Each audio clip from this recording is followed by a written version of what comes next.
नमस्कार मित्रांनो, बाळासाहेब पवार बोलत आहे.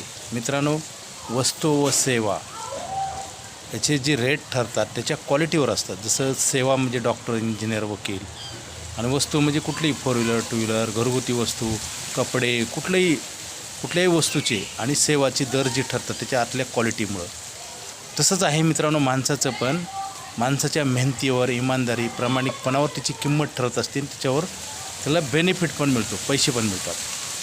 वस्तूला आपण पैसे मोजतो ना, मोबाईल असेल, कुठलीही वस्तू असू द्या, त्याला जास्त पैसे आपण का मोजतो? त्याची क्वालिटी आतली, त्या क्वालिटीवर त्याचे पैसे ठरत असतात. तसंच आहे माणसाचं पण. माणसाच्या गुणवत्तेवर त्याला नावलौकिक पण मिळतं, त्याला प्रसिद्धी मिळते आणि पैसे पण मिळतात मित्रांनो. त्यासाठी अगोदर मेहनत करायला पाहिजे. आणि आजकाल मेहनत करू असं वाटत नाही मित्रांनो. आपल्याला जर चांगलं बनायचं असेल, आपल्याला लोकांनी चांगलं म्हणायचं असेल, तर आपल्या जी बौद्धिक विकास झाला पाहिजे, आपली गुणवत्ता सुधारली पाहिजे आणि प्रामाणिकपणा, इमानदारीपणा पण पाहिजे. आज आपण पाहतोय ना, मोठे गावकर काय झालं, डुप्लिकेट कामाचं हे फळ असतं बघा. आणि खरात ही ताजी उदाहरणं आहेत, आता सध्या चालू आहे. ते असे कित्येक आत्तापर्यंत अशा घटना घडलेल्या आहेत रामायण महाभारतापासून.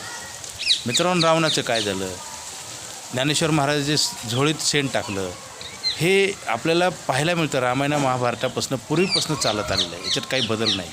सत्याची ताकद ही सत्तेच असते मित्रांनो. फक्त दुसऱ्याला डुप्लिकेट ओल्लो बनवण्यात किंवा दुसऱ्याला काहीतरी खोटं दाखवण्यामध्ये आणि मी कसं चांगलं आहे ह्या म्हणण्यामध्ये आपलाच बार उडतो मित्रांनो, आपलीच बरबादी होती. कधी खरं ते खरं आणि खोटं ते खोटं असतं. त्यासाठी सत्य ही त्रिकालाबाधी सत्य असतं मित्रांनो. सत्य राहिलात, कोण काय करतं ह्याच्यापेक्षा आपण काय करतो हे महत्त्वाचं आहे. बऱ्याच वेळेस आता हे कलियुगामध्ये अशा गोष्टी पटत नाहीत, परंतु हे सत्य आहेत मित्रांनो. कोण काय करते बघू नका, आपण काय करतो हे पहा.